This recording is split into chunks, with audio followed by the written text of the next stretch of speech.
السلام عليكم ورحمة الله وبركاته.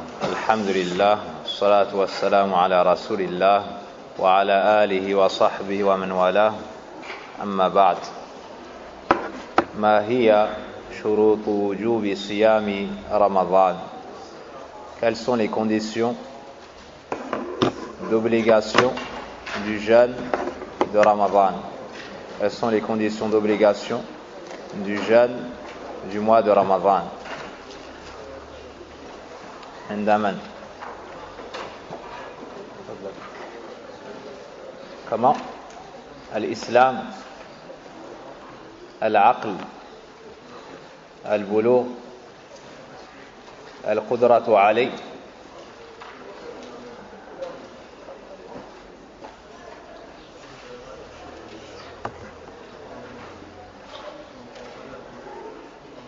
الإقامة le dernier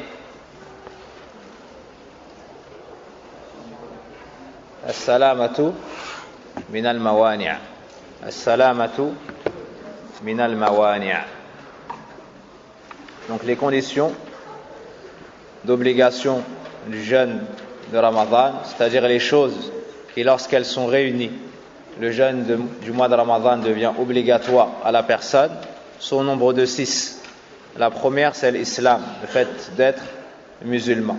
Quant au kafir, il n'est pas dans l'obligation de jeûner. On l'invite d'abord à l'islam. S'il se convertit, on l'invite ensuite à jeûner. Mais dans le cas où il délaisserait l'islam, son châtiment serait à cause du délaissement de l'islam et en plus du délaissement du jeûne et des autres préceptes de l'islam. La deuxième condition d'obligation, al-aql, la raison. Fakharaj al-majnoun, donc celui qui n'a pas la raison, on ne lui dit pas de jeûner. La troisième, bien là j'ai inversé, al-bulugh, la puberté. La puberté. Fakharaja bihada as-sabi, donc l'enfant n'a pas l'obligation de jeûner le mois de Ramadan. Wa yahduthu al-bulugh bi wahidatin min thalathi ou thalathati ashya. Al-bulugh, la puberté, s'atteint par l'une de ces trois choses. Biwahidatin min thalathi alamat. Mahi. La puberté s'atteint par l'un ou bien par l'un de trois signes. Et on ajoute un quatrième pour les femmes. Indaman. Naam. Atteindre 15 ans révolus. Naam. Les poils, l'apparition des poils du pubis. Khuruj al-mani. Khuruj al-mani, la sortie du sperme, l'éjaculation. Naam. Ceci est valable pour les hommes et les femmes, pour les jeunes filles et les jeunes garçons. Et il y a un signe en plus pour les femmes, lequel? Les menstrues. Naam. Par l'une de ces choses, la personne devient pubère. Al-qudratu alayhi.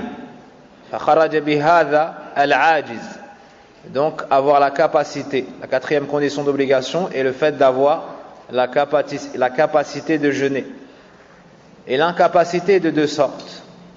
L'incapacité est de deux sortes. Et lesquelles? Passagère et durable. Passagère et durable. Quant à celui qui a une incapacité passagère, comment est-ce qu'il devra se comporter? Il ne jeûne pas ce jour, il le rattrapera. Et celui qui a une incapacité durable, il ne jeûne pas, il nourrira un pauvre pour chaque jour. Ça dépend. Ça dépend. Si il est très âgé, au point d'avoir perdu la raison, il est incapable de jeûner. Est-ce que lui devra nourrir un jeune chaque jour? Non. Donc, fi tafsil, ça dépend. Donc, l'incapacité est de deux sortes. Al-ajzu ala nou'ayn. Al-tari, l'incapacité passagère, na'am, l'incapacité passagère comme celui qui a une maladie passagère, et al-ajzu ad-da'im, et celui qui a une incapacité qui reste, na'am, durable. L'incapacité peut être le fruit de différentes causes. Parmi les causes, al-kibar, le fait d'avoir atteint un âge avancé. Celui qui est âgé et qui est dans l'incapacité de jeûner, dû à son âge, s'il a la raison, il ne jeûne pas, mais pour chaque jour, il devra nourrir un pauvre. Nisfu sa'a.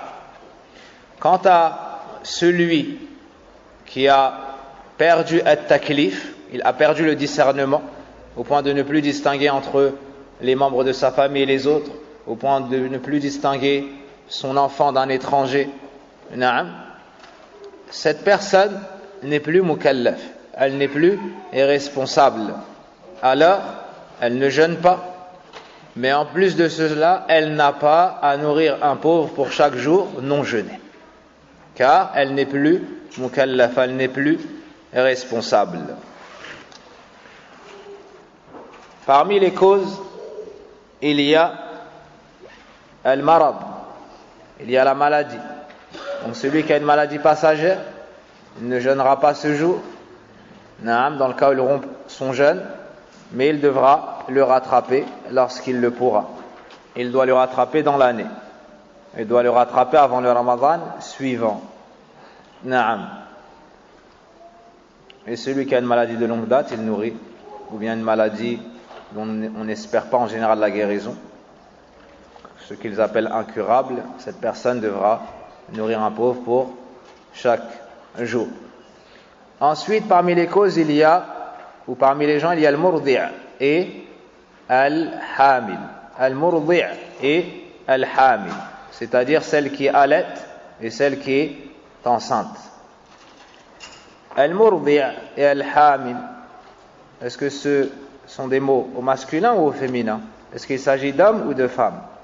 Ceux qui allaitent et portent l'enfant. Est-ce qu'il y a besoin de réfléchir pour répondre à cette question? Les femmes. Non. Je sais qu'on a une époque où c'est le fawda, mais ça c'est évident. طيب. Pourtant, on dit al-murdi' et on dit al-hamil. Pourquoi est-ce qu'on ne dit pas al-murdi'a avec le tamarbouta, la marque du féminin? Et pourquoi on ne dit pas al-hamila? Non. Comment?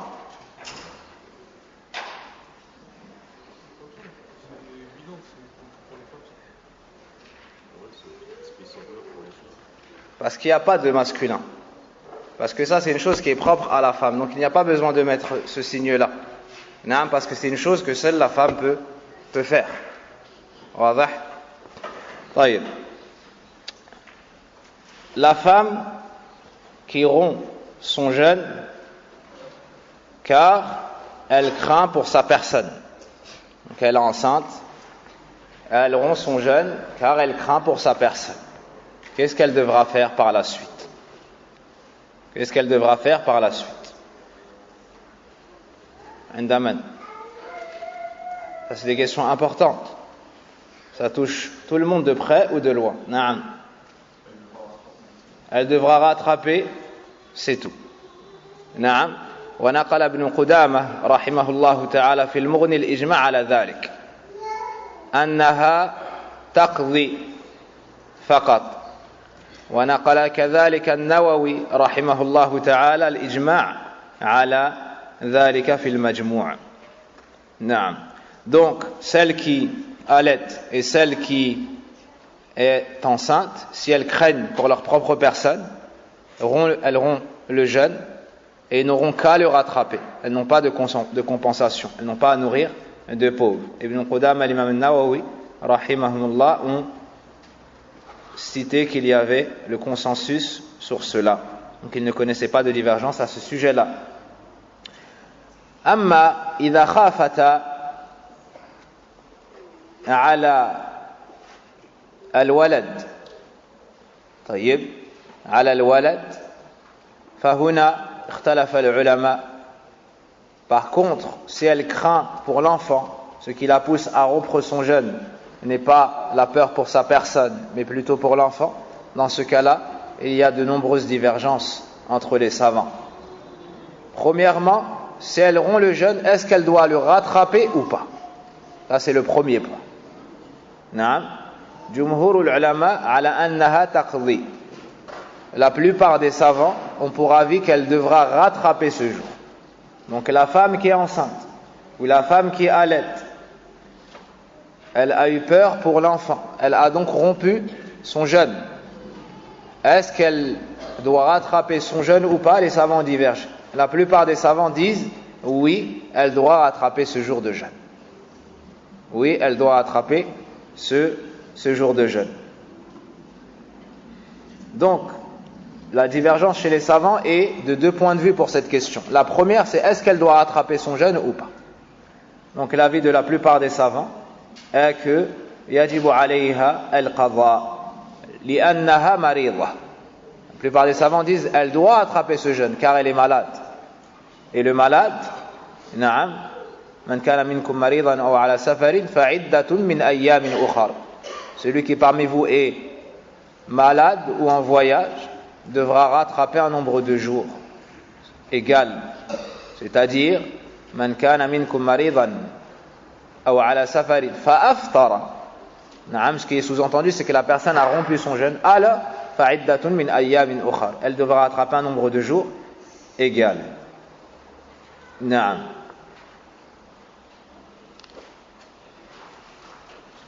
Et une minorité parmi les savants ont dit qu'elles n'ont pas à rattraper.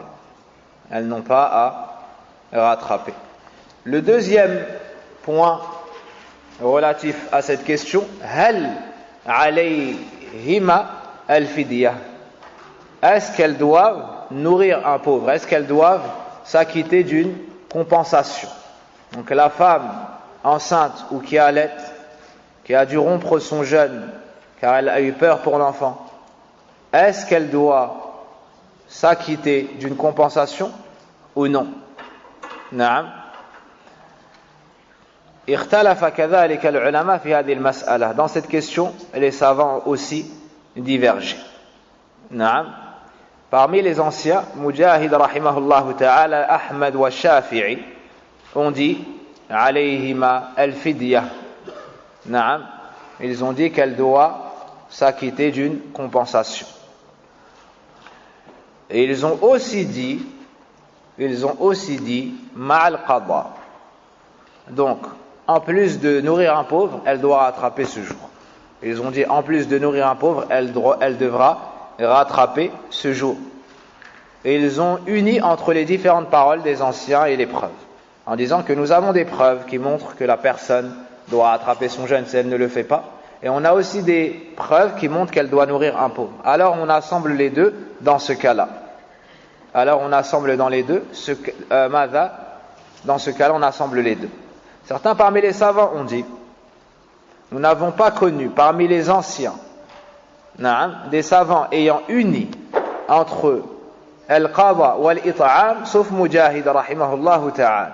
Donc ça n'était pas l'avis le plus répandu, même si c'est l'ahwat, même si c'est le fait de prendre la sécurité dans la question. Même si c'est le fait de prendre la sécurité dans la question. Et c'est ce qui apparaît des fatawa d'Ibn Baz rahimahullah ta'ala, que par sécurité, la personne rattrape le jeûne et en plus elle nourrit si elle a eu peur pour l'enfant. Ceci était la quatrième condition d'obligation. Al-qudratu alayh, le fait d'avoir la capacité de jeûner le mois de Ramadan. Cinquièmement, al-iqama. La cinquième condition d'obligation est al-iqama. فخرج بهذا المسافر. Ceci a exclu qui? Le voyageur. Donc la personne doit être résidente. Si elle est en voyage, elle n'a pas l'obligation de jeûner, mais elle a le choix. المسافر لا يجب عليه الصوم al-ijma'. Il y a le consensus quant au fait que le voyageur n'a pas l'obligation de jeûner Ramadan. La sixième condition, sadisan al-khuluwu min al-mawani', le fait d'être saint de tout empêchement, le fait d'être à l'abri de tout empêchement. Ce qui est voulu par le sixième point, c'est al-hayd wa nifas. Ce qui est voulu par ce point, c'est les menstrues et les lochis. Les menstrues, c'est ce qui arrive périodiquement à la femme, chaque mois en général, l'écoulement du sang. Naam. Et an-nifas, c'est le sang qui sort après l'accouchement. C'est le sang que la femme a après l'accouchement. La yajibu alayhima as-siyam ada'an. Donc, ces deux catégories de femmes n'ont pas l'obligation de jeûner ada'an, c'est-à-dire au moment où elles ont leur menstru et qu'elles sont dans Ramadan. Elles n'ont pas l'obligation de jeûner. Mais elles devront rattraper les jours manqués. Elles devront rattraper les jours manqués. Voici les 6 conditions d'obligation du jeûne de Ramadan. C'est-à-dire les 6 choses qui, lorsqu'elles sont réunies chez une personne, elle se retrouve dans l'obligation de jeûner Ramadan. Naam. Et j'attire votre attention sur un point, c'est que certaines jeunes filles ont leur menstru très tôt, et malgré ça, elles sont ignorantes de l'obligation par lesquelles elles sont touchées. Jeûne, c'est-à-dire le fait de jeûner Ramadan. Et les parents étant également ignorants, la fille atteint passe 1 année, 2 années, voire 3 années sans jeûner. Naam, sans jeûner. Et une fois la question a été posée à Cheikh Saleh Al-Fawzan hafidhahullah ta'ala sur ce genre de cas. Et il a sévèrement réprimandé la personne et lui a dit qu'elle était obligée de rattraper ses jours de jeûne manqués, car cela était dû à une négligence. Car cela était dû à une négligence. Naam, et comme on se le rappelle souvent, d'apprendre sa religion, c'est une obligation qui incombe à chaque musulman. Tu as l'obligation d'apprendre ce par quoi tu vas adorer Allah Azza wa Jal au quotidien. Tu as l'obligation d'apprendre ce par quoi tu vas remplir ce pour quoi tu as été créé et délaisser ce qui t'a été proscrit. Après avoir vu shurut wujubi siyami Ramadan, passons maintenant au point suivant. Shurutu sihhati siyam. Donc vous notez les conditions d'authenticité du jeûne. Les conditions d'authenticité du jeûne. Wa hiya sitta. Il y a également 6 conditions. Donc ne confondez pas shurutul wujub wa shurutus sihha. Les conditions d'obligation et les conditions d'authenticité sont 2 choses différentes. Et on peut trouver un point dans les 2 catégories. On peut trouver une chose dans les 2 catégories, comme l'islam par exemple. Comme l'islam. Wa ma'na as-sihha imtithalu al-amr wa tarattubu al-athar. Ma'na as-sihha huna imtithalu al-amr. Ay man qama bi hadhihi al-umur faqad imtathala al-amr wa tarattaba al-athar. Donc ce qui est voulu ici par les conditions d'authenticité, c'est-à-dire que la personne qui aura uni ces choses, naam, se sera acquittée de son devoir. Elle aura accompli, elle se sera soumise à l'ordre d'Allah subhanahu wa ta'ala. Elle se sera acquittée de son devoir et il y aura les effets de l'adoration. Il y aura les effets de l'adoration. On ne lui demandera pas de recommencer cette adoration. Naam. On ne lui demandera pas de recommencer cette adoration.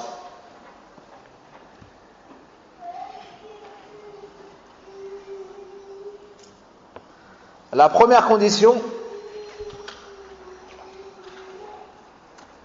l'islam. La première condition, l'islam.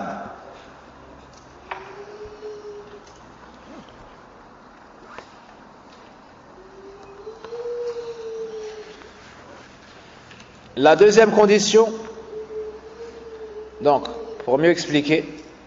La première condition est l'islam, c'est-à-dire que celui qui jeûne, s'il n'est pas musulman, son jeûne ne sera pas valable, son jeûne ne sera pas authentique, son jeûne ne sera pas accepté chez Allah subhanahu wa ta'ala, son jeûne ne sera pas rétribué, ne sera pas récompensé chez Allah subhanahu wa ta'ala, car il lui manque une condition d'authenticité.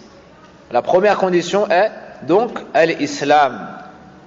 La deuxième condition, inqita'u damil hayd wa nifas, l'arrêt de l'écoulement du sang des menstrues ou des lochis. L'arrêt de l'écoulement du sang des règles et des lochis.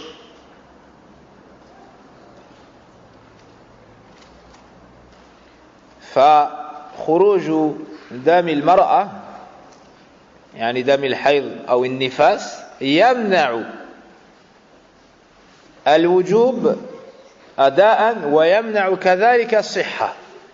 Donc le sang des menstrues empêche l'obligation sur la femme et également, donc du jeûne, et également l'authenticité dans le cas où elle le jeûnerait. Dans le cas où la femme ayant ses menstrues jeûnerait malgré tout, ou bien ses lochis jeûnerait malgré tout, elle serait premièrement dans le péché, c'est haram. Elle prend des péchés, c'est haram, elle n'a pas le droit de faire cela. Et deuxièmement, ça ne sera pas accepté. Ça ne sera pas accepté.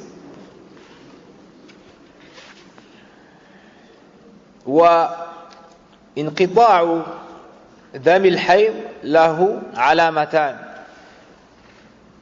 L'arrêt des menstrues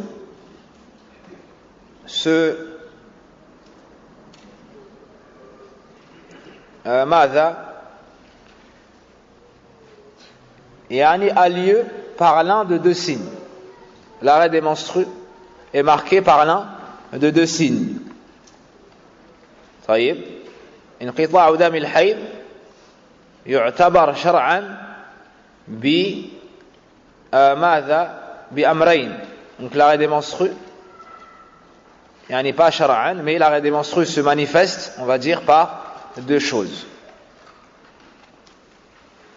الجفاف التام, donc la sécheresse totale, l'écoulement, يعني l'arrêt de l'écoulement au point où l'intimité de la femme n'est plus troublée par une quelconque couleur. Par une quelconque couleur. La femme prend un coton ou bien une matière qu'elle introduit, elle regarde la couleur de cela. Il doit être blanc. Ceci marque l'arrêt des menstrues. Si cela est troublé, par couleur marron ou les couleurs qu'elles peuvent trouver à la fin des menstrues, alors on ne dit pas qu'elle a fini ses menstrues, mais elle doit encore attendre. Le deuxième signe est une matière que certaines femmes observent à la fin des menstrues, qui est une matière blanchâtre qui sort. Certaines femmes, pas toutes, ont cela et ça marque la fin de leur menstru. Donc soit le jafaf al-tam الذي لا يشوبه قدرة ولا صفرة, soit خروج القصة البيضاء. طيب إذا انقطع الدم, si le sang s'arrête ne serait-ce qu'un instant, يعني قبيل الفجر ولو بلحظة, نعم, وجب عليها الصوم وصح صومها, نعم, ولو لم تغتسل. Donc, dans le cas, soyez attentifs et attentives, dans le cas où la femme voit l'arrêt de ses menstrues, نعم, avant le fajr, ne serait-ce qu'un instant, quand bien même un instant avant le fajr, elle se retrouverait dans l'obligation de jeûner. Et son jeûne serait authentique même si elle n'a pas eu le temps de faire le ghusl et même si elle n'a pas encore fait le ghusl. Même si elle n'a pas fait le grand lavage. Elle a l'obligation donc de mettre la niya et de commencer ce jour de jeûne. Et son jeûne sera authentique même si elle n'a pas fait le ghusl. Ce qui compte, ce qui prime est l'arrêt de l'écoulement. L'arrêt de l'écoulement.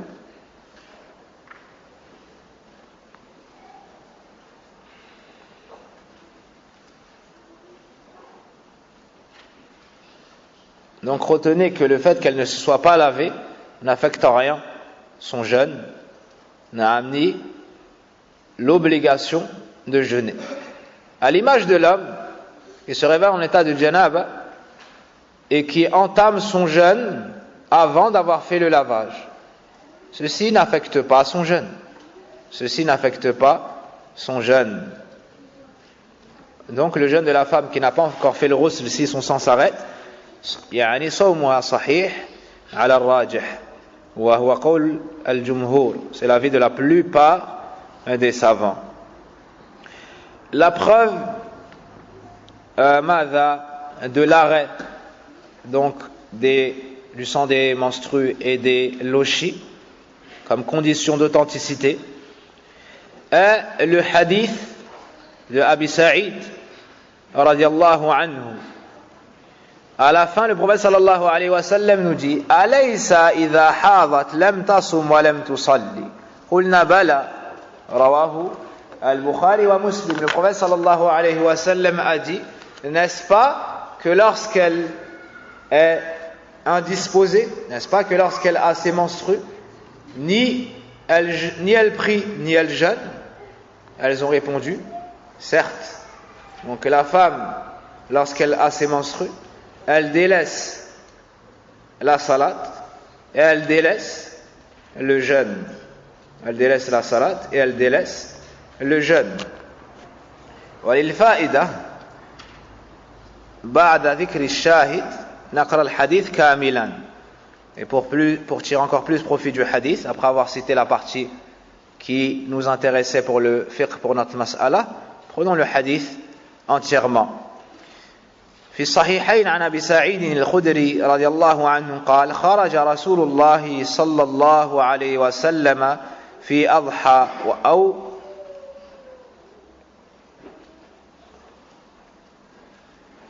فطر إلى المصلى فمر على النساء فقال: يا معشر النساء تصدقنا فإني رأيتكن أكثر أهل النار. Un jour, le prophète sallallahu alayhi wa sallam est sorti pour le Eid, donc Adha, du sacrifice, ou Al-Fitr, celui qui marque la rupture du jeûne. Il est sorti sur la place, donc de la prière du Eid. Il est passé près de certaines femmes.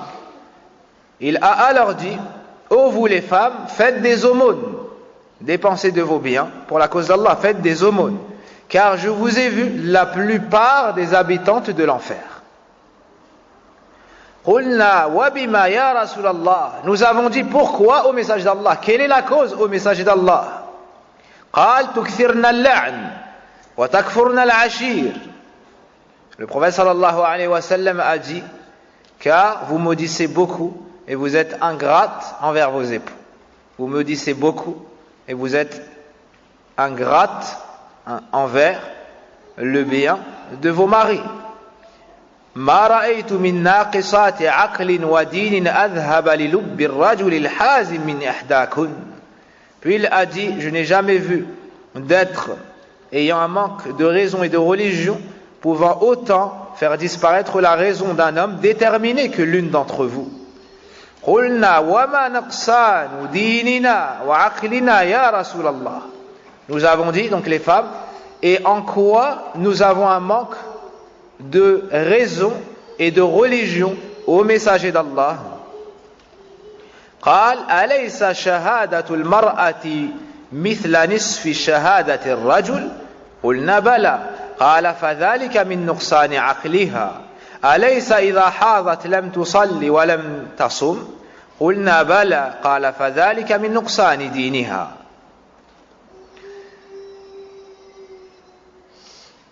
Pourquoi, ô messager d'Allah, en quoi nous avons un manque de raison et un manque de religion? Le prophète sallallahu alayhi wa sallam a répondu: n'est-ce pas que le témoignage d'une femme est l'équivalent de la moitié d'un homme? Nous avons dit certes. Puis il a dit: voici son manque de raison. Et n'est-ce pas que lorsqu'elle a ses menstrues, elle délaisse la prière et elle délaisse le jeûne? Nous avons dit certes. Il a dit: alors voici son manque de religion. Voici son manque de religion. Donc, dans ce hadith, on tire que parmi les conditions d'obligation et d'authenticité du jeûne, pour la femme, il y a l'arrêt des menstrues. Il y a l'arrêt des menstrues. Et dans ce hadith, le prophète sallallahu alayhi wa sallam nous informe d'une imperfection qui touche la femme et l'explique. Et l'explique. Donc son manque de raison, il est dans le fait qu'elle oublie plus que l'homme. Allah nous dit dans le Coran: an tadilla ihdahuma fatudhakkir ihdahuma al-ukhra. Donc lors d'un témoignage, l'une peut oublier et l'autre lui rappelle la chose. Comme dans Suratu Al-Baqarah, le verset, avant la fin, le verset 282. Quant à son manque de religion, il est dans le fait qu'elle délaisse la salat et le jeûne lorsqu'elle a ses menstrues. Il y a l'explication d'Ibn Baz de ce hadith. À l'occasion, Inch'Allah Ta'ala, on la lira. Rappelez-le moi.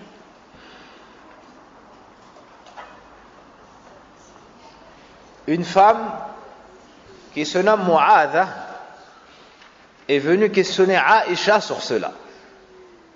Et lui a dit: comment se fait-il que lorsque les femmes sont indisposées, donc lorsqu'elles ont leur menstru ou bien leur locher, elles délaissent le jeûne et la prière, mais ne rattrapent que le jeûne?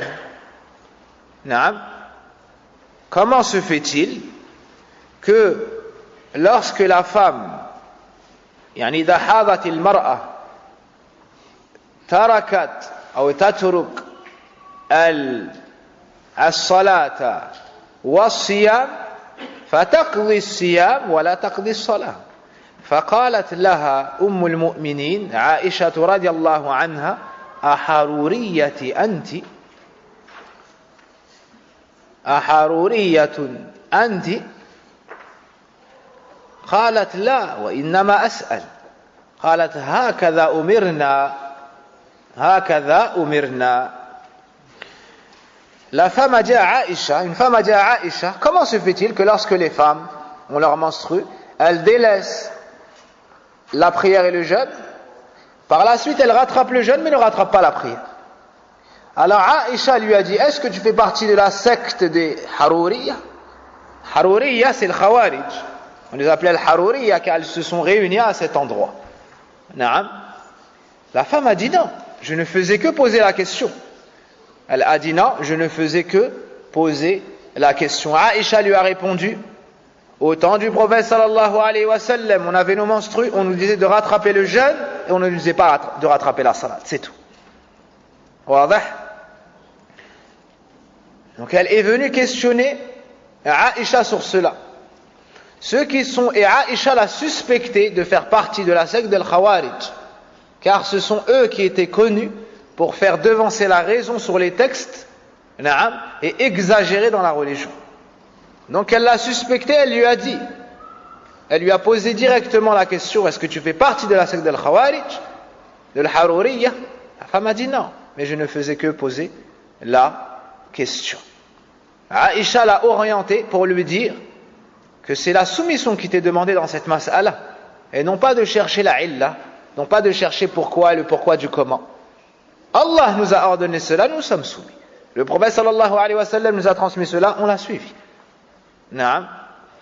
Et de ce texte, les savants ont parlé sur le fait de juger les gens selon al-qara'in, selon les indices. Naam, selon les indices. Celui qui reste avec les gens de l'innovation, on le suspecte d'être un innovateur. Et il a le jugement. Bil jumla. Naam. Celui qui a les caractéristiques des gens de l'innovation. Naam. La base, c'est qu'il fait partie des leurs. La base, c'est qu'il fait partie des leurs. Naam.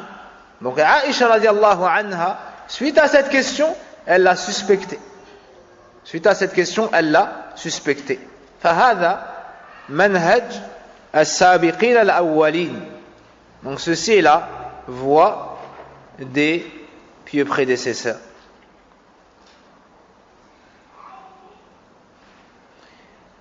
La troisième condition d'authenticité, donc troisièmement, at-tamyiz, le discernement. Le discernement.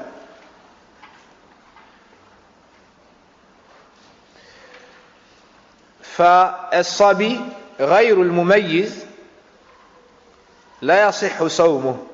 Donc l'enfant qui n'a pas encore atteint le discernement, son jeûne n'est pas valable. لأن النية لا تتأتى منه, car il ne peut pas mettre l'intention. Car il ne peut pas mettre l'intention, chose qui fait partie des piliers du jeûne. Chose qui fait partie des 2 piliers du jeûne. Donc, on ne lui ordonne pas de jeûner. L'enfant qui n'a pas encore atteint l'âge du discernement, on ne lui ordonne pas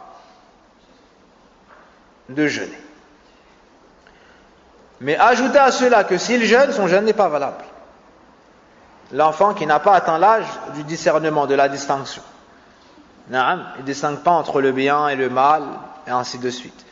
Il n'est pas capable de comprendre ce qu'on lui dit, ni de répondre. Donc cet enfant-là n'a pas encore l'âge de mettre, ou le niveau de mettre l'intention. Et l'intention, quel est le rapport entre l'intention et le jeûne? C'est quoi l'intention? C'est un pilier du jeûne. C'est un pilier du jeûne. Donc s'il n'a pas ce pilier, son jeûne n'est pas valable.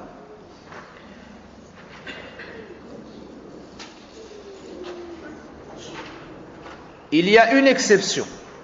Ça c'est dans l'ensemble des adorations. Il faut être tamiz. Sauf dans une adoration, laquelle? Qu'Allah nous la facilite cette année, à la fin de l'année. Al-Hajj.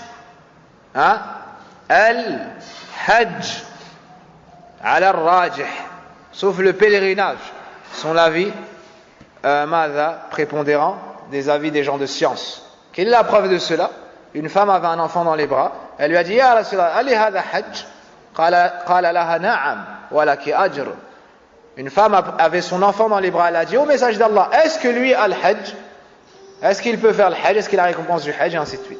Le prophète sallallahu alayhi wa sallam lui a dit: oui, et toi aussi tu seras récompensé. Donc celui qui emmène son enfant au hajj ou en umrah, celui qui a fait cela, donc le parent, lui aussi a la récompense. Lui aussi a la récompense. Allah nous facilite ces nobles actions. Passons maintenant à As-Sabi al-Mumayyiz. Nous avons dit qu'As-Sabi, l'enfant qui n'a pas atteint le discernement, n'a ni l'obligation de jeûner, et son jeûne n'est pas valable. Qu'en est-il de l'enfant qui est Mumayyiz, qui a atteint le discernement, qui a atteint le discernement? طيب ماذا في صومه؟ صومه مستحب. نعم. Dans شروط الوجوب, on a vu quoi? El-Boulough. Lui, est-ce qu'il est pubère? Non. Donc on ne peut pas dire que c'est wajib. Mais c'est mustahab. C'est recommandé. C'est recommandé. نعم.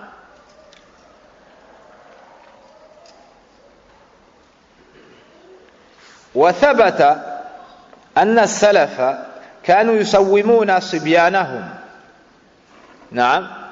Et les textes nous montrent, et l'histoire nous montre, que les pieux prédécesseurs faisaient jeûner leurs enfants. Naam, ils faisaient jeûner leurs enfants. Donc le jeûne du sabi mumayyiz est sahih, naam, est authentique. Et ses parents ont également la récompense, car eux sont la cause de la bonne action. Les parents aussi se verront, incha'Allah ta'ala, récompensés. Et lorsque le jeûne se faisait long et difficile, il les occupait et leur donnait des jouets. Naam. Donc, loin de la vérité est vraiment celui qui délaisse le jeûne après avoir atteint l'âge adulte. Alors que les enfants jeûnent, naam, certains parmi les enfants jeûnaient en cachette, parce que leurs parents, par miséricorde pour eux, leur disaient: vous êtes trop petits, ne jeûnez pas. Et les enfants se levaient en cachette dans la nuit, ils mangeaient un peu, naam, et ils jeûnaient en cachette. Subhanallah. Comment est-ce que toi tu peux délaisser le jeûne alors que maintenant tu es adulte? Et pour quelle cause? Délaisse le jeûne pour fumer, certains, naam, pour manger, ou pour aller avec les femmes, ou certains disent pour le travail, d'autres disent pour les études, d'autres disent j'ai un contrôle, j'ai des examens, ou kada, naam, ou j'ai le bac, ou j'ai telle chose ou telle chose. Là, أنت خلقت للعبادة، خلقت لتعبد ربك وتفرده بذلك فتفوز بالجنة والقرب.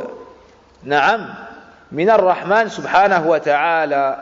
Tu n'as pas été créé pour la distraction, tu as été créé pour adorer Allah Azza wa Jal et l'adorer d'un culte sincère. Ainsi, incha'Allah ta'ala, tu obtiendras la réussite et le succès dans l'au-delà en entrant au paradis. Donc, as-sabi al-mumayyiz, son jeûne est valable et cela lui est recommandé. Et celui qui encourage ses enfants à faire cela, il se voit, incha'Allah ta'ala, récompensé. Bishart, à condition qu'il supporte le jeûne. À condition que l'enfant supporte le jeûne. Amma sabi ghayrul mutiq lis-sawm fala yu'mar bis-sawm.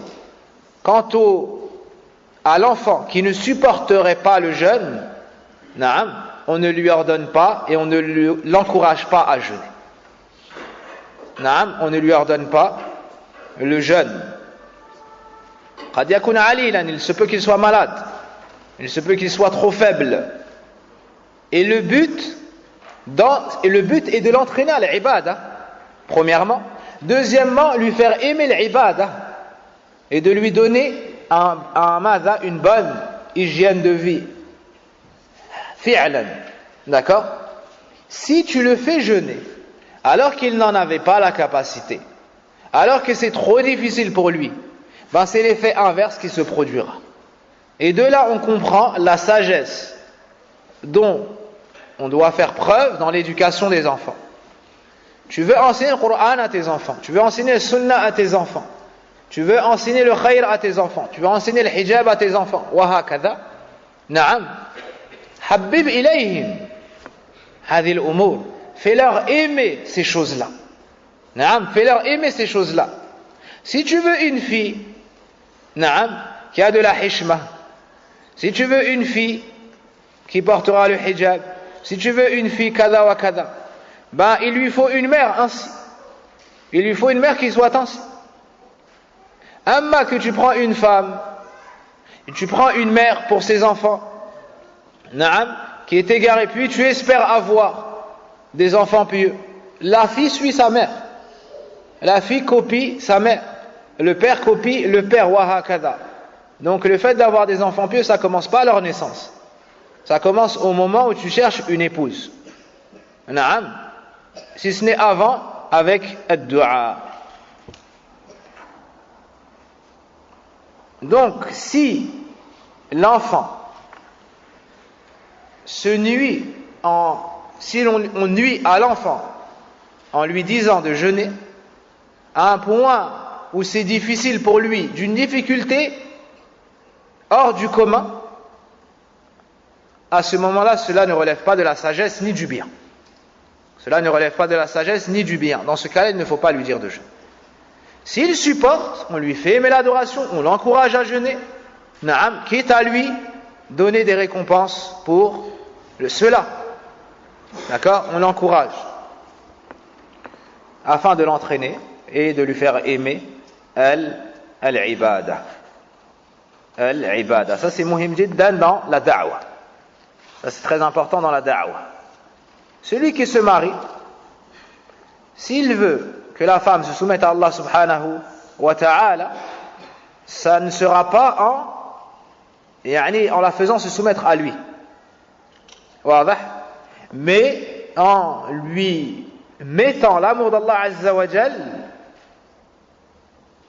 autant que possible dans son qalb, en lui faisant aimer Allah subhanahu wa ta'ala, en lui faisant aimer l'entrée au paradis, aimer la rencontre d'Allah subhanahu wa ta'ala.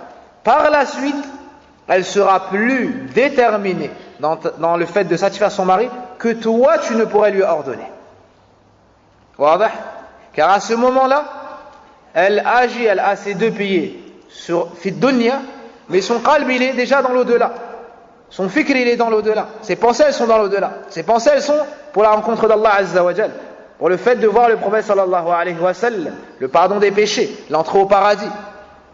Donc elle trouvera la patience nécessaire avec l'aide d'Allah Azza wa Jal pour être une épouse modèle. Amma, celui qui ne fait pas aimer l'adoration, ne fait pas aimer la droiture, ça va se baser, cela sera basé sur une relation d'autorité. Naam. Donc cette personne ne va pas craindre Allah subhanahu wa ta'ala. En présence de son mari, elle aura un comportement. En absence de son mari, elle en aura un autre. Du vivant de son mari, elle aura un comportement. Après la mort de son mari, elle aura un autre. Et qui est-ce qui va s'occuper de tes enfants? Naam. Donc ça c'est muhim. Tes enfants, si à chaque fois tu leur dis, si vous faites ça, le loup va vous faire ça, si vous faites ça, le shaitan va vous faire ça, ça c'est une mauvaise éducation. Ton enfant va être faible. Naam. Ton enfant sera faible et il aura peur de tout et de rien. Amma si tu lui dis, attention, Allah Azza wa Jal te voit, Allah voit tout, Allah entend tout, wa hakada, tu sèmes cela dans son qalb. Que tu sois présent ou pas, que tu sois vivant ou pas, ça istaqim ala shar'illah. Il va observer la droiture dans la religion d'Allah subhanahu wa ta'ala. Et ça c'est la meilleure chose que tu peux lui apporter, naam, à ton enfant. La meilleure chose que tu peux lui apporter, c'est muraqabatullah. Et lisez dans Surat Luqman, comment est-ce que Luqman alayhi salam, Luqman al-Hakim, a éduqué son fils. La première chose qu'il lui a dite, c'est quoi? Lorsqu'Allah Azza wa Jalla nous a raconté l'histoire de Luqman. وَإِذْ قَالَ لُقْمَانُ لِابْنِهِ وَهُوَ يَعِظُهُ. Le premier mot qu'Allah Azza wa Jalla nous enseigne, c'est lequel? Le premier mot, ou les deux premiers mots. Jazakallahu khayran, ya bunay, ô mon fils. Et dans Ya Bunay, il y a l'amour, il y a l'affection, il y a le nasiha. Quand tu appelles ton fils Bunay, c'est comme si tu avais dit, ô toi celui que j'aime, ô toi celui qui a une place dans mon cœur, ô toi celui qui. Donc il lui dit ça, il lui ouvre son qalb et ensuite il lui fait le nasiha. Il lui a ouvert le cœur et ensuite il lui fait nasiha. Ô toi celui que j'aime, je vais te donner les paroles, naam, afin que tu obtiennes le bien, vu que tu es celui que j'aime. Quelle est la première injonction, le premier ordre qui est en interdit? Naam. La tushrik billah. Allahu akbar. Allahu akbar. La première chose interdite, c'est quoi? Al-shirk. Il lui a interdit al-shirk. Parce que celui que tu aimes, la pire chose qui pourrait lui arriver, c'est quoi? C'est qu'il rentre finnar. Et le paradis est interdit pour qui? Al-mushrikun. Donc la première chose, la tushrik billah. Inna shirka la dhulmun azim. Puis il lui a montré la gravité du shirk. Ça c'est dans l'éducation. Ne fais pas ça parce que. Fais plutôt ça parce que. Naam. Ensuite, on nous parle de birrul walidayn. Ensuite, al-muraqaba. Il met dans son cœur le fait de savoir qu'Allah le surveille. Il met dans son cœur le fait de savoir qu'Allah Azza wa Jalla le surveille. Donc ça c'est un point muhimmun jiddan dans l'éducation. Dans notre éducation, dans l'éducation de nos proches, dans l'éducation des enfants et autres. Wallahu al-musta'an, wa la hawla wa la quwwata illa billah.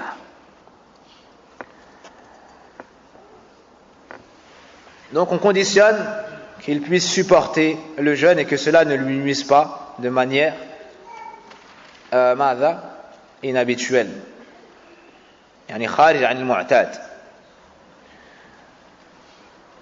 Sinon, le but recherché ne sera pas atteint. L'amour du jeûne et l'habitude, ou bien le fait de prendre l'habitude d'adorer Allah subhanahu wa ta'ala. Bien au contraire, il détestera as-sawm. Maintenant qu'on a cité tout cela,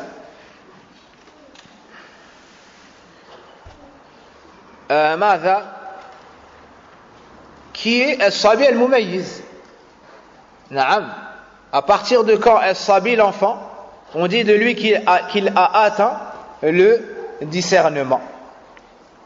Qu'il a atteint le discernement. Les savants citent deux choses. Boulour sab' sinin. Le fait d'avoir atteint 7 ans. Ils disent l'enfant à 7 ans il est mumayyiz. À 7 ans il est mumayyiz. Ils ont dit que dans les textes on nous montre que l'âge du discernement c'est 7 ans. C'est une alama shar'iyya.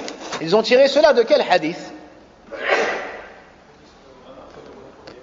Mourou abna'akum lis-salah wa hum abna'u sab'. Ordonnez à vos enfants de prier alors qu'ils ont 7 ans.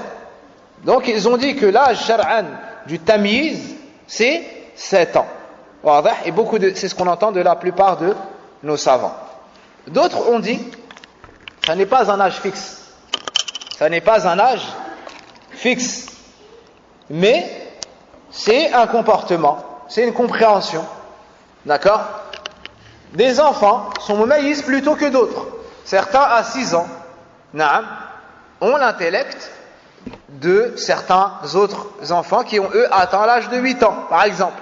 Ils disent donc celui-ci à 6 ans on dira qu'il est mumayyiz, et celui-ci à 7 ans on dira qu'il n'est pas encore mumayyiz. D'accord? Certains savants ont répondu que si on prend cet avis, les choses ne seront pas ordonnées. Donc vaut mieux s'arrêter au signe appuyé par certains textes, c'est le fait de dire 7 ans. Ici j'attire votre attention sur un point, et particulièrement, et cela concerne plus particulièrement les femmes. Un phénomène qui s'est répandu et duquel on m'a fait part, c'est que certaines femmes, lorsqu'elles sont invitées chez leurs consoeurs et leurs sœurs en Allah subhanahu wa ta'ala, elles y apportent leurs jeunes garçons. Et parfois ces derniers ont atteint un âge qui ne lui permet plus de rester avec les femmes. Qui ne lui permet plus de rester avec les femmes. Et ces femmes sont sans hijab, pour la plupart d'entre elles. Et il se peut qu'elles soient parées de leurs bijoux et qu'elles soient maquillées ou autres. D'une manière qu'il ne convient que devant les femmes entre elles ou devant leurs maharim. D'accord? Et en plein milieu du salon, il y a un enfant par exemple de 11 ans. Subhanallah. Puis, on conseille cette femme. D'accord?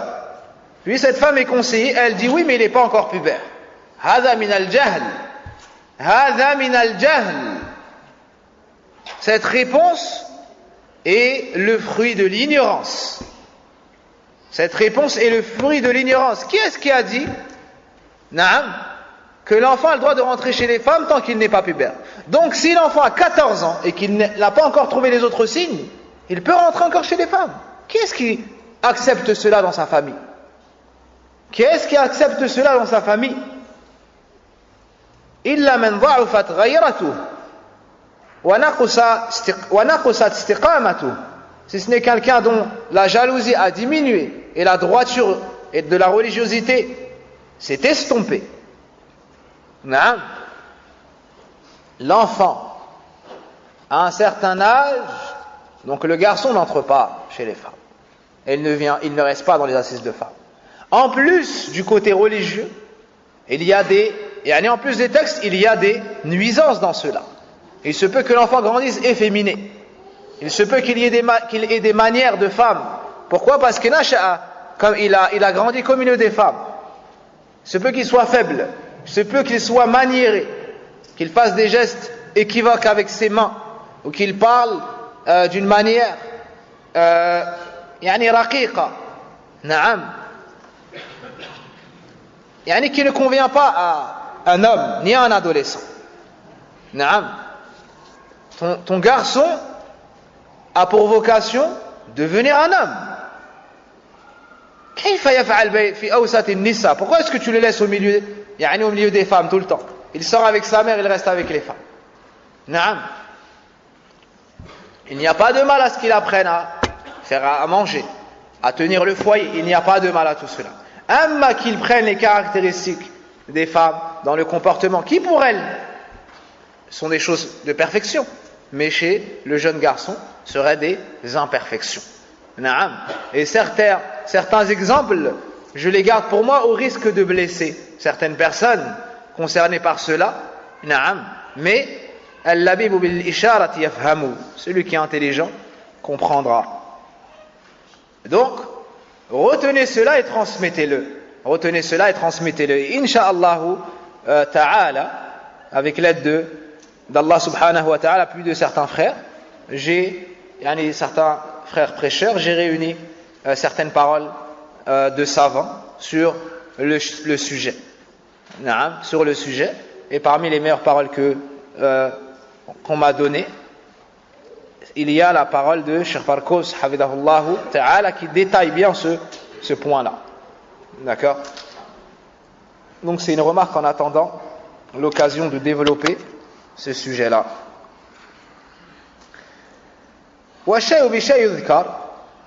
Ayant cité cela, j'en profite pour citer une autre chose, c'est la tenue de la femme devant l'autre femme.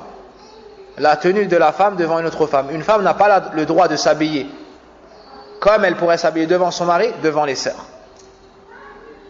Ne pensez pas que la femme a le droit de s'habiller devant les femmes comme elle a le droit de s'habiller devant son mari. Devant son mari, elle met ou ne met pas ce qu'elle veut, entre quatre murs. Par contre, devant la femme, sachez que la aura de la femme devant une autre femme, c'est la aura de la femme devant ses maharim. La aura de la femme lorsqu'elle se trouve devant les autres femmes et la même aura de la femme lorsqu'elle est devant ses maharim, c'est-à-dire son père, son grand-père, son oncle, son frère, et ainsi de suite. Donc ce qu'elle peut mettre devant eux, c'est ce qu'elle peut mettre devant elle. Elle ne dit pas mais on est entre sœurs, et ensuite elle met une jupe qui peut-être monte aux genoux, au-dessus de ses genoux. Puis lorsqu'elle se fait conseiller par une femme, elle dit mais on est entre femmes. Hada kalam mardoud, mukhalif lil Qur'an wa sunnah. Cette parole-là, elle est rejetée de par le Qur'an et de par la sunnah. Naam. Allah subhanahu wa ta'ala, lorsqu'il a montré ce qu'elle pouvait mettre, devant qui elle pouvait se dévoiler, on a mis au même niveau les femmes au même niveau que ses maharim. Naam. Et il y a une parole qui s'est répandue, c'est que la aura de la femme devant une autre femme, c'est la même aura que l'homme devant un autre homme. C'est-à-dire des genoux, min ar-rukba ila surra, des genoux au nombril. Naam, des genoux au nombril. Lorsque Cheikh Salah Al-Fawzan a été questionné sur cela, il a sévèrement réfuté cela. Naam, ça voudrait dire que la femme peut montrer sa poitrine à une autre femme, son ventre à une autre femme, et ainsi de suite. Là, ceci n'est pas permis. Donc, la femme, le jour de son mariage, n'a pas le droit de se faire habiller, déshabiller par une femme au point de dévoiler sa nudité. Elle commence son mariage par du haram. Elle commence, shukrullah, par du haram. Naam. Et ça s'est répandu. Ça s'est répandu. 1, 2, 3 femmes viennent et lui enlèvent ses vêtements et la découvrent, la dévoilent pour lui mettre une autre robe. Mais au point, subhanallah, de dévoiler sa nudité. Et qu'est-ce qu'elles disent? C'est pas grave, c'est pour ça son mariage. Pire que cela, certaines se font épiler totalement par d'autres femmes. Iyadan billah. Wallah nastahi. Wallah astahi an adhkura hada. Wallah, j'ai honte de citer cela. Et je cite cela tout en ayant honte. Walakin Allah la astahi min al-haq. Mais certes, Allah n'a pas honte de la vérité. Hada haram. D'épiler une femme dans les parties où il y a la aura, c'est pas permis, même si c'est une femme qui lui fait. Même si c'est sa sœur et sa mère. Haram. Ceci n'est pas permis. Ceci n'est pas permis. وفقنا الله وإياكم فلنصحح المفاهيم. Il nous faut réformer nos compréhensions et les calquer sur Al-Kitab wa Sunnah, les calquer sur le Coran ainsi que la Sunnah, sans dire oui mais chez nous ils font comme ça, oui mais chez nous ils font comme ça. Chez nous c'est le Kitab wa Sunnah, chez nous c'est le Coran wa Sunnah. Aynama kunt, que tu sois au nord de l'Afrique, au sud de l'Afrique, fil kharij, dans les pays du Golfe ou en France, naam, dinuka al-kitab wa sunnah, ta religion c'est le Coran wa sunnah, wa la tu'aridu al-kitab wa sunnah bi shay, et ne te mets pas à l'encontre du Coran ni de la sunnah, naam, avec quoi que ce soit, avec quoi que ce soit. Et ne dis pas comme on dit kuffar Quraysh, inna wajadna aba'ana ala ummah, et ne dis pas comme on dit kuffar Quraysh et les ennemis des prophètes, nous avons trouvé nos ancêtres sur une voie et on les suit. Et nous les suivons. Mais dis plutôt, comme on dit Sahaba, Sami'na wa ata'na. Ghufranaka Rabbana wa ilayka al-masir. Nous avons entendu et nous obéissons. Pardonne-nous, ô Allah, et c'est vers toi que se fera notre retour.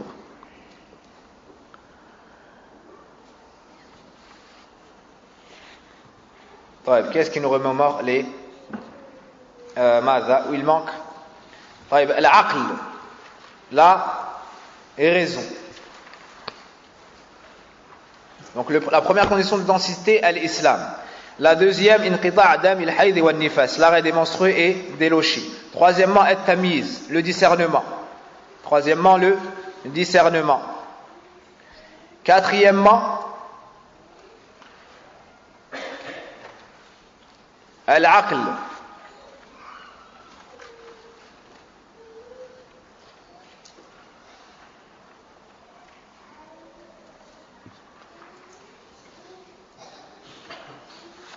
la raison. Donc celui qui n'a pas la raison, son jeûne est batil, car il ne peut pas avoir an-niyya. قال النبي صلى الله عليه وسلم قال الله يدع طعامه وشرابه من أجلي إذن فهو إمساك مقصود. Allah Azza wa Jal nous dit dans le hadith Qudusi, la parole dans la traduction est il délaisse sa nourriture ainsi que sa boisson pour moi et son plaisir pour moi. Donc le siyam n'est pas une simple retenue, une simple abstention, c'est une abstention voulue, avec un but, une intention qu'on appelle an-niyya. Et le majnoun, celui qui a perdu la raison, ne peut avoir an-niyya. Amma idha nawa min al-layl. Par contre, celui qui a mis l'intention avant le fajr, celui qui a mis l'intention avant le fajr, donc dans la nuit, d'accord, thumma junna, puis il a perdu la raison entre-temps, d'accord, il a perdu la raison entre-temps. Wa afaqa qabla al-maghrib, il s'est réveillé avant le maghrib. Qu'en est-il de son jeûne? Celui qui est majnoun n'a pas de jeûne, ni c'est obligé pour lui, ni il est authentique s'il le fait. Mais celui qui avait la raison, il a mis l'intention de jeûner avant le fajr, puis plus tard il est devenu majnoun, il a perdu la raison, et il retrouve sa raison avant al-maghrib. Qu'en est-il de son jeûne? Sahih. Li'annahu amsak. Pourquoi? Parce qu'il a réuni les deux piliers du jeûne. Il s'est abstenu, il n'a pas mangé, il n'a pas bu, il n'a pas commis d'annulatif du jeûne, et il avait l'intention. Fasamu sahih. Li'annahu amsaka wa nawa. Pourquoi? Parce qu'il s'est abstenu et il a jeûné. Une autre mas'ala, law nawa bil-layl thumma ughmiya alayhi واستيقظ قبل المغرب أما حكم صومه. Qu'en est-il de celui qui a mis l'intention avant le fajr, donc la nuit, ensuite il s'est évanoui et s'est réveillé avant le maghrib, donc plus tard il s'est évanoui, il se réveille avant le maghrib. Qu'en est-il de son jeûne?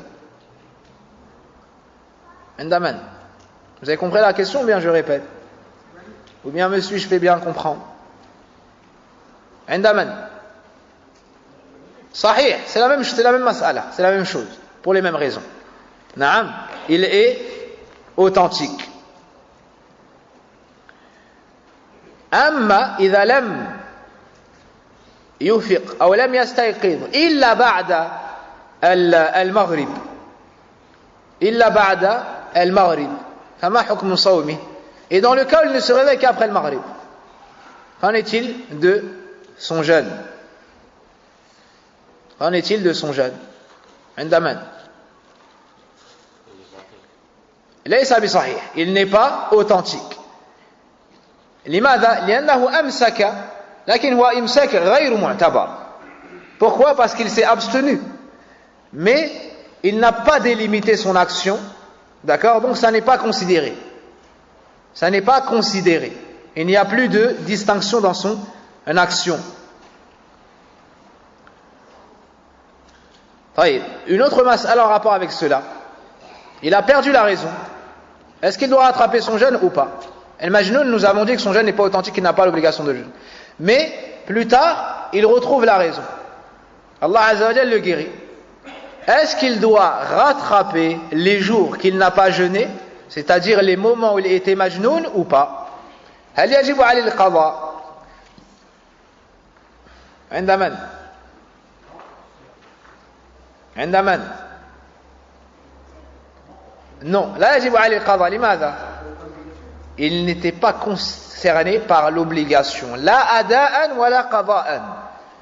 نعم. لا أداء ولا قضاء. Pourquoi? Parce qu'il n'est pas mukallaf. Le majnoun, il n'est pas mukallaf. Donc à ce moment-là, il n'était même pas considéré par l'obligation. Comment est-ce qu'on peut aller lui dire rattrape-la? وكذلك الكافر. كذلك الكافر. À ce moment-là, il n'était pas concerné par l'obligation. Donc lorsqu'il se convertit, on ne lui dit pas rattrape. Et ça, c'est une rahma min Allah Azza wa Jal. Et ça permet aux gens de ne pas être freinés par l'entrée dans l'islam. وهو قول الجمهور. وهو قول الجمهور. Aussi, ça c'est pour le majnoun. Et le mughma alay est celui qui s'est évanoui. Celui qui s'est évanoui. Dans une conférence, dans une khutbah, j'avais dit tomber dans les pommes. Ça c'est une parole trop familière, mais ce mot-là, évanouir, ne mettait pas revenu. Naam, et il ne convenait pas de dire est tombé dans les pommes. Wallah musta'an. Naam. Donc, celui qui s'est évanoui toute la journée, il ne s'est pas réveillé avant le maghrib. Est-ce qu'on lui dit qu'il doit rattraper son jeûne ou pas? Pour celui qui est majnoun, est-ce qu'on lui dit de rattraper son jeûne ou pas? Non, parce qu'il n'était pas mukallaf. Pour celui qui s'est évanoui, naam, oui, pourquoi? Parce qu'il est mukallaf. Oui, on lui dit qu'il doit rattraper ce jour de jeûne. Pourquoi? Car il est mukallaf.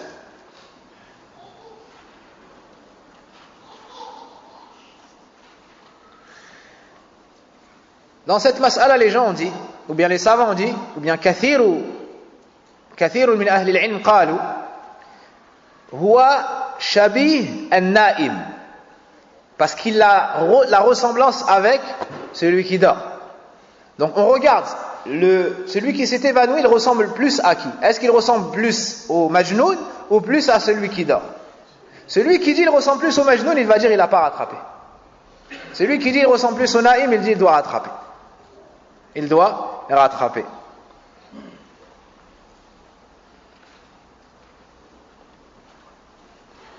Ceux qui ont dit il ressemble au majnoun, on dit il ressemble plus au majnoun qu'au na'im, d'accord? Donc il n'est pas obligé de rattraper, mais par sécurité on lui dit rattrape, ihtiyatan, par sécurité, d'accord? Et pour sortir de toute divergence, on lui dit quand même rattrape ton jeûne, c'est une bonne chose. Quelle est la 6e condition d'authenticité? La 5e?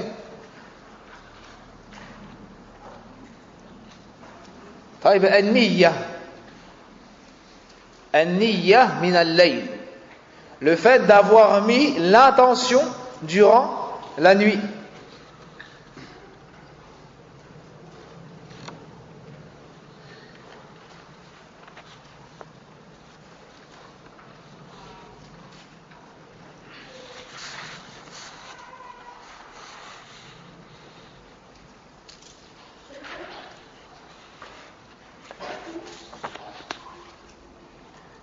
النية من الليل. النية إرادة التعبد لله سبحانه وتعالى بالصيام في هذه العبادة. Donc النية c'est quoi? C'est que cette abstinence, tu recherches à travers elle l'adoration d'Allah Azza wa Jal. Donc pourquoi est-ce que tu t'abstiens de ce qui rompt le jeûne? Par adoration pour Allah subhanahu wa ta'ala, c'est ça l'intention. Il y a niyatul ma'moul, là, ce qu'on appelle l'ikhlas. D'accord, ça c'est plus dans les livres de Aqidah de Tawhid.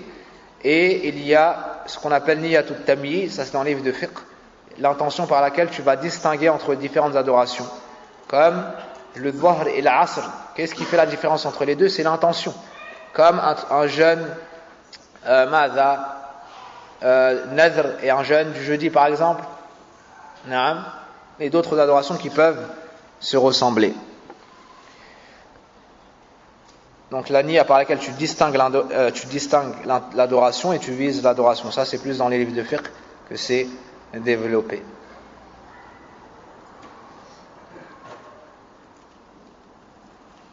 Donc l'ikhlas, l'intention, c'est une condition dans toutes les adorations. Et ici, il faut aussi que tu détermines ce que tu fais avec ton cœur. Avec ton cœur. Quand tu pries 2 raka'a sunnatul fajr, 2 raka'a al-fajr, tu fais la même prière pratiquement, mais ton intention distingue les deux. On dit al-subh et on dit al-fajr. On dit al-subh et on dit al-fajr pour la prière obligatoire. On peut aussi dire, il y a une autre al-fajr aussi pour sunnatul fajr. On peut dire al-subh et al-fajr pour parler de l'obligation. Et pour parler de la sunna, on peut dire sunnatul subh, sunnatul fajr. Et on peut aussi dire al-fajr. On peut aussi dire al-fajr. Naam. Donc niyatul amal, niyatul ta'yin, tumayyiz biha bayna al-ibadat. عن حفصة رضي الله عنها قالت قال النبي صلى الله عليه وسلم من لم يبيت الصيام من الليل فلا صيام له رواه أبو داود. Le prophète sallallahu alayhi wa sallam a dit, celui qui ne met pas l'intention de jeûner durant la nuit n'a pas de jeûne. Son jeûne ne sera pas valide. C'est-à-dire qu'il faut mettre l'intention avant le fajr, ne serait-ce qu'un instant avant le fajr. Si la personne entre le premier jour de Ramadan sans avoir mis l'intention, ce jeûne-là ne lui sera pas comptabilisé. Il le poursuit, mais il devra le rattraper. Naam. Appelez-moi les conditions de Sihha, l'islam, donc l'islam, ensuite Inqita' dam al-hayd wa al-nifas, l'arrêt de l'écoulement du sang des règles et des lochis. Troisièmement, Na'am al-tamyiz, le discernement. Ensuite, al-aql, Na'am, et tabiyetu an-niyya. Il y a donc 5 conditions d'authenticité. Sauf si j'en ai oublié une. Je regarderai à nouveau, incha'Allah ta'ala. Hada alladhi indi wallahu a'lam. Des questions relatives à l'intention. هل يجب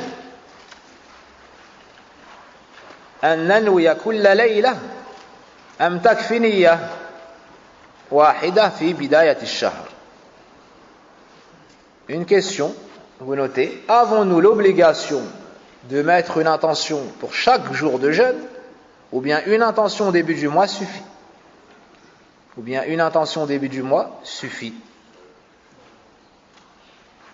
عندما une intention au début du mois suffit. Vous êtes d'accord? Vous êtes d'accord ou pas?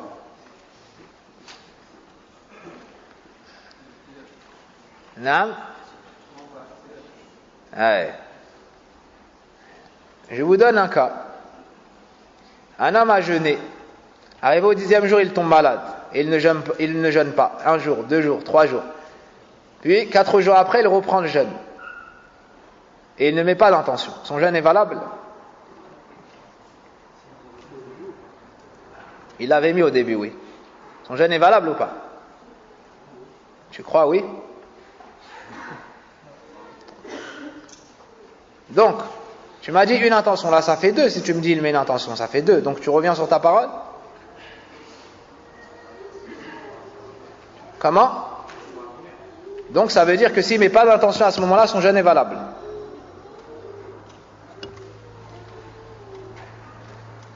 Tu sembles hésiter. La femme a jeûné, puis le 10e jour, elle a ses menstrues. Pendant 6 jours, elle s'arrête de jeûner. Puis elle reprend le jeûne. Est-ce qu'elle remet une intention ou pas? Donc ça fait deux intentions. Tu m'as dit une intention au début du mois. Donc tu reviens sur ta parole? Oui? Al-ruju' ila al-haqq fadila. Le fait de revenir à la vérité, c'est une noblesse, pas une honte. Al-isra' al-batil fadiha. Le fait de rester dans le faux, après avoir reconnu la vérité, c'est ça la fadiha. C'est pour ça que certains parmi les plus prédécesseurs disaient Rahimallah man ahda ilayya uyubi. Allah fasse miséricorde à celui qui m'offre mes défauts. Et certains parmi les plus prédécesseurs, lorsqu'ils recevaient une réfutation des gens de science, ils leur écrivaient pour les remercier. Ils leur écrivaient pour les remercier. Naam. Donc, est-ce qu'une seule intention au début du mois suffit, ou il faut une intention pour chaque jour? Ammadha. تفضل آدم. Ça dépend. Allahu Akbar. هذا هو الحق الذي نطقت به. وفقت. بورك فيك. Donc, فيه تفصيل. Comme il a dit, ça dépend. نعم. Comme il a dit, ça dépend. Si la personne n'a pas eu d'empêchement durant le mois, qui a fait qu'il a dû rompre le jeûne, donc reprendre par la suite, niyatun wahida takfi, une seule intention lui sera suffisante. À quel moment est-ce qu'il l'aura mis? Comme on l'a vu juste avant le fajr du premier jour de Ramadan. Donc durant la nuit de Ramadan, car la nuit précède le jour. Mais dans le cas où il rompt le jeûne pour une cause, et qu'il reprend le jeûne, il lui faudra remettre une intention. Est-ce que c'est wadah? Il lui faudra remettre une intention.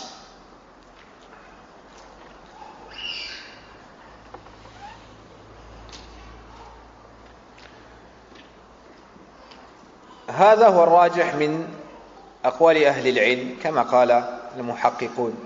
Donc c'est l'avis prépondérant des gens de science. C'est qu'une seule intention au début du mois suffit. Comme l'a expliqué Ibn Uthaymin et bien d'autres. Rahimahumullah. Ma lam tanqati'. Tant qu'elle n'est pas rompue par une chose. Donc la réponse est الراجح أنها تكفي يعني نية واحدة في أول الشهر ما لم تنقطع. Donc une intention au début du mois suffit tant qu'elle n'est pas rompue, tant qu'elle n'est pas annulée.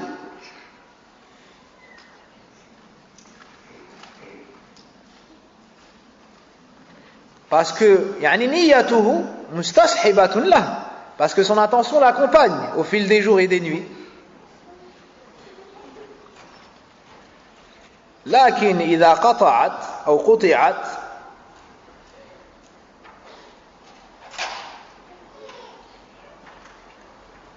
وجب لهذا أن ينوي من جديد. Donc par contre si elle se coupe, cette personne aura l'obligation de remettre une intention.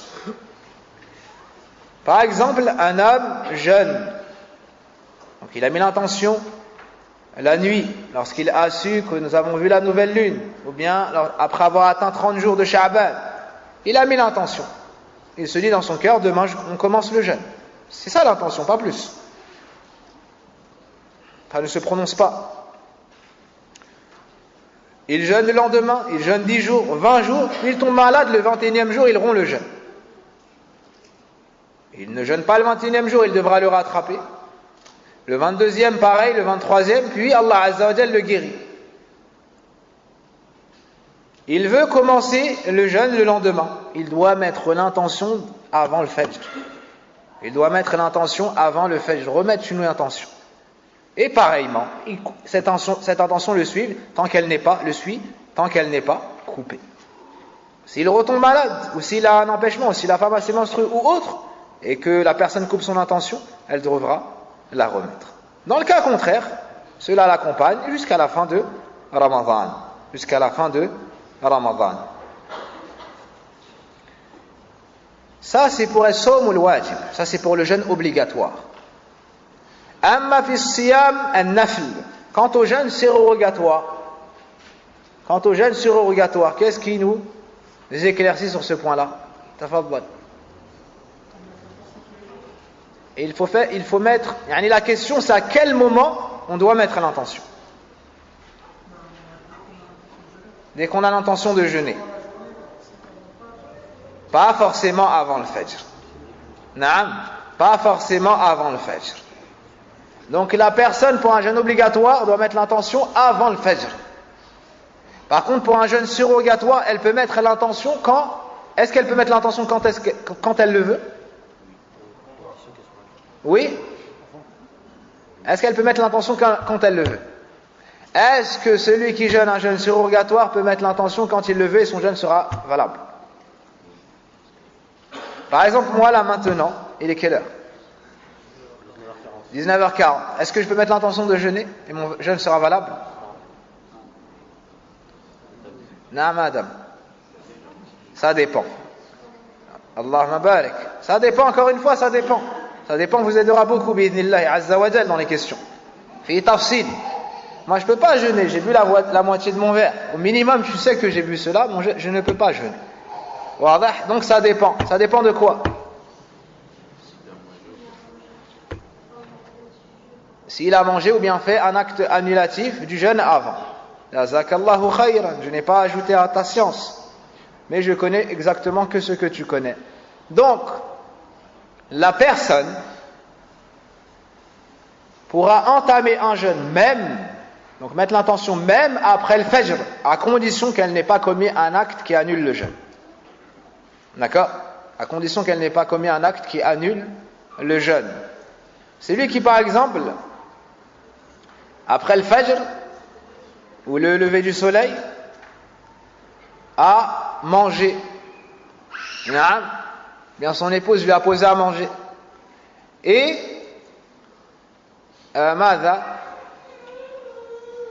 il a mangé. Ensuite, plus tard, il dit, je vais commencer siyam. Parce qu'on est jeudi. On est jeudi, je commence siyam. C'est bon ça ou pas? C'est pas bon, il a le ventre plein. Wadah? Taïb. Celui qui a dormi avec son épouse et commercé avec son épouse, et il se réveille pour le fajr. Et il se rappelle qu'il est lundi, qu'on est lundi, ou bien pour le coup jeudi. Est-ce qu'il peut jeûner ou pas?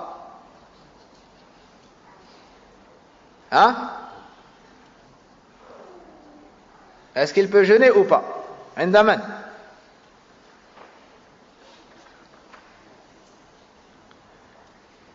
أنت لست بمتزوج. C'est pas marié toi. Jibril عندك. Si ça a eu lieu avant l'entrée du Fajr, dans ce cas-là, il pourra jeûner. D'accord? Mais s'il a dépassé l'entrée du Fajr, il ne pourra pas jeûner. Wadah? Taïb. Tout ça pour dire que c'est pas le ghusl qui compte. C'est pas le ghusl qui compte. Naam, c'est le moment de l'acte. Donc pour un jeûne surrogatoire, je peux mettre l'intention même après le fajr. La preuve de cela, c'est que le prophète sallallahu alayhi wa sallam est entré chez Aïcha et lui a dit, est-ce qu'il y a mangé? Elle a dit non. Il a dit, idhan ana sa'im, alors je jeûne.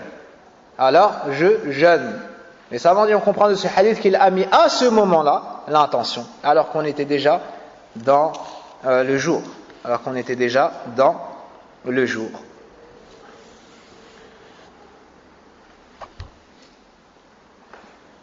Une faïda, après avoir dit que ça n'était pas une obligation de mettre une niyya pour chaque jour, mais qu'il fallait en mettre une avant l'entrée du premier jour de Ramadan, et que c'est une condition d'authenticité, sachez également yustahabbu lahu tajdid niyyatihi na'am kulla layla. D'accord? Ça n'est pas une obligation, mais il lui est recommandé de renouveler, de revivifier son intention chaque nuit. C'est compris? C'est recommandé chaque nuit de revivifier, de renouveler son intention.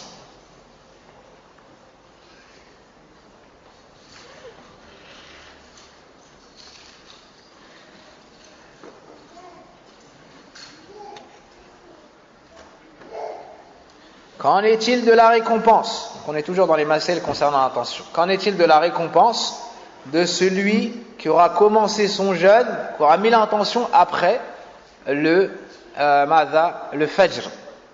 D'accord? En vrai, il a fait l'imsak. Il a fait l'imsak, mais la niyya, elle est venue plus tard. Quand les deux se sont unis, il est en train de faire un sawm shar'i. Avant, il faisait juste un sawm lughawi. Donc, qu'en est-il de la récompense? Je vais éclaircir la question, ou bien c'est clair. Naam Suleiman. Il aura la récompense proportionnelle ou bien relative au moment où il aura jeûné. Naam, sa récompense sera en fonction du moment où il aura débuté son jeûne, à partir duquel il aura débuté son jeûne.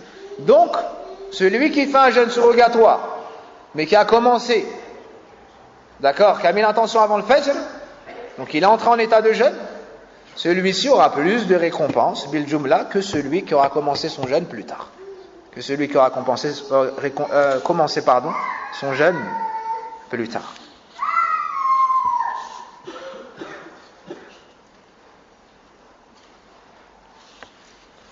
Donc il sera récompensé ce pourquoi il a jeûné.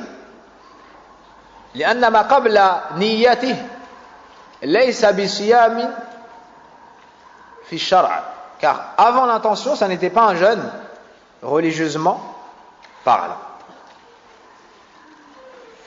ولولا ذلك لاستوى من بدأ صيامه من الليل وماذا طول النهار أو في بداية النهار ومن نوى في أثنائه. Dans le cas contraire, celui qui aurait commencé au milieu de la journée aurait été égal à celui qui l'a commencé avant. Une autre mas'ala, man qala ana sa'imun ghadan insha Allah. Celui qui dit demain je jeûnerai insha'Allah, si Allah le veut. Est-ce que sa niyya est bonne ou pas, authentique ou pas? عند من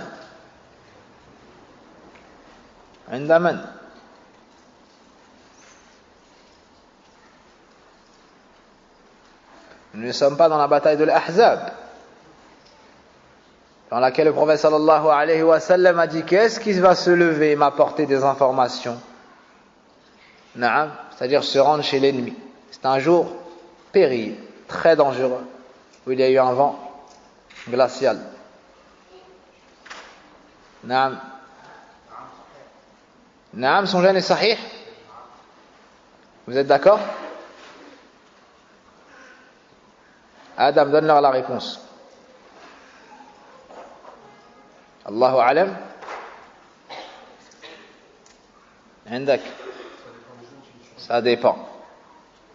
Ça dépend. Fi tafsil. Fi tafsil. Naam.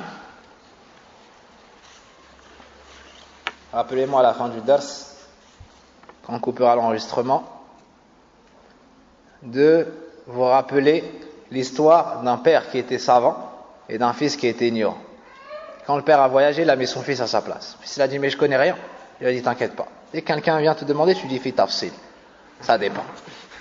Naam, ça dépend. Il y a plusieurs avis dans la mas'ala et tu vas t'en sortir. D'accord? Donc, qu'est-ce qui nous donne la réponse? Salim indak. Fi tafsil, ça dépend. S'il dit Inch'Allah, mais il n'est pas sûr de jeûner, sa niya est facile, elle n'est pas bonne. S'il dit Inch'Allah, mais en ayant la certitude dans son jeûne est, sa niya est authentique. Wadah, c'est clair? Quand tu dis Inch'Allah, ça ne veut pas dire que tu as un doute, forcément. Ça ne veut pas dire que tu as un doute, forcément. Non. Mais tu rattaches ton action à la volonté d'Allah Azza wa Jal, car ce qu'Allah veut se réaliser, ce qu'il ne veut pas ne se réalise pas. Et aussi, tu ne dis pas d'une chose que tu feras demain sans dire Inch'Allah. Ça ne veut pas dire que tu as un doute. Idha qala Inch'Allah, et on ne dit pas Inch'Allah, c'est Incha'a. Inch'Allah, c'est pas Inch'Allah. D'accord? C'est Inch'Allah. Hakada.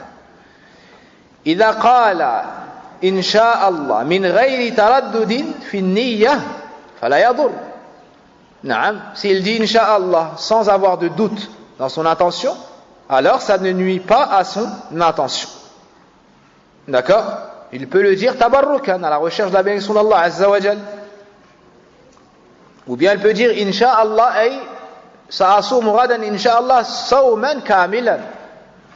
Il peut dire Inch'Allah pour dire, dans le sens où il espère qu'il sera parfait, je jeûnerai demain Inch'Allah, c'est-à-dire un bon jeûne, un jeûne parfait, sans péché, et ainsi de suite.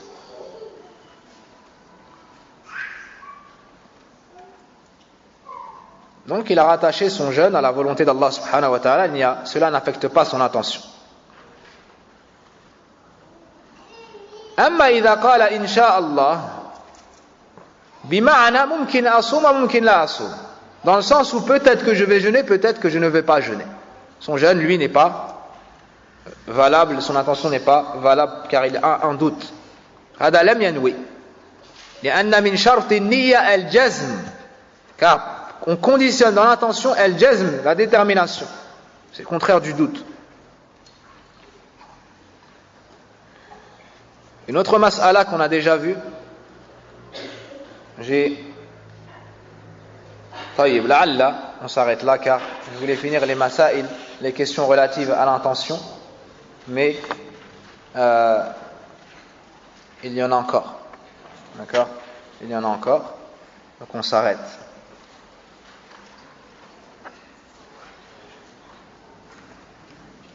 وصل اللهم وبارك على نبينا محمد وعلى آله وصحبه أجمعين.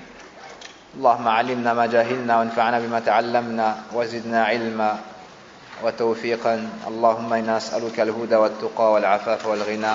ربنا آتنا في الدنيا حسنة وفي الآخرة حسنة وقنا عذاب النار.